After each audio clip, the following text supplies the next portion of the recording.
You don't have to be fluent. Well, that seems to go against the normal advice for language learning. Surely that's the reason why people learn languages. They say, I want to be fluent. How long will it take me before I'm fluent? But I have a problem with the word fluent. It literally means flowing. The language flows out of your mouth without any hesitation, like I just did there. The definition of fluent, given in Wiktionary, my favourite online dictionary, able to use a language accurately, rapidly, and confidently. For instance, she's fluent in French.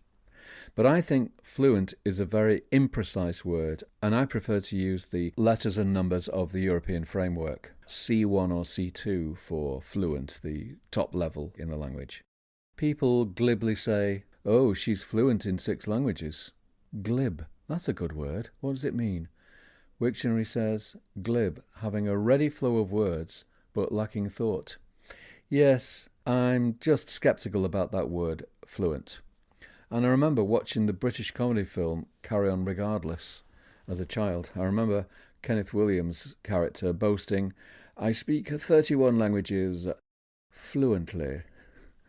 Fluent can mean without hesitation, but I hesitate. It's natural to hesitate, even if you're a native speaker. But some people speak fluently, but they make lots of grammatical errors, like some of my ex-students. I won't do the accent, but they might have said things like, hello, mister. Yesterday I am speak with manager. He is tell me you go very happy the chicken. Now, if that was in a foreign language and you didn't understand it, you'd probably think, wow, he's really fluent. Some tutors and course books make false claims about how you can become, in inverted commas, fluent in no time at all. But it's not possible. If fluent means C2, you cannot become fluent in a matter of weeks.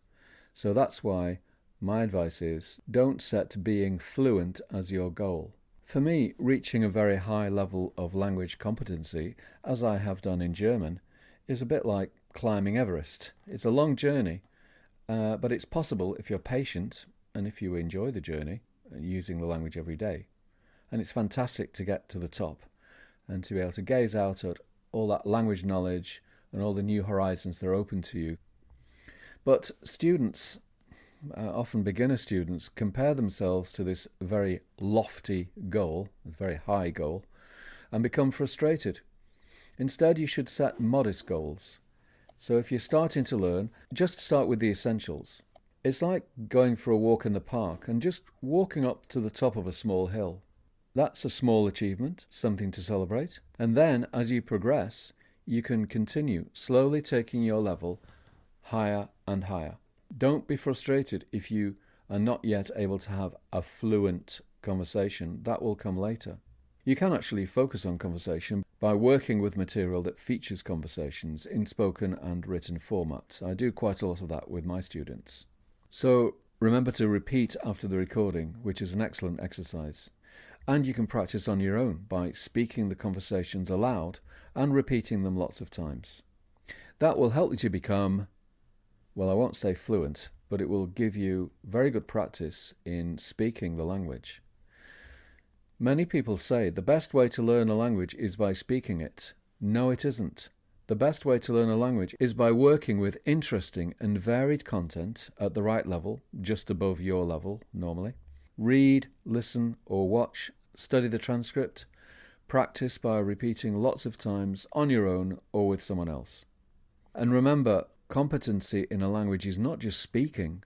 We say, I am a French speaker, but it involves understanding the spoken and written language and also doing some writing in it yourself, something many native speakers have difficulty with.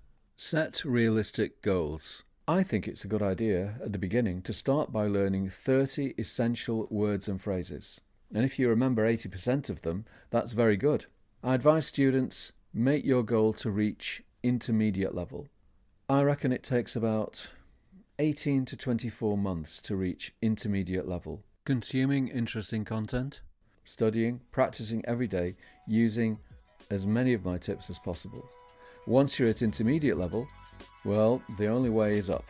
Learning a language can be like a walk in the park, something that's pleasant and not too difficult. That's the way language learning should be.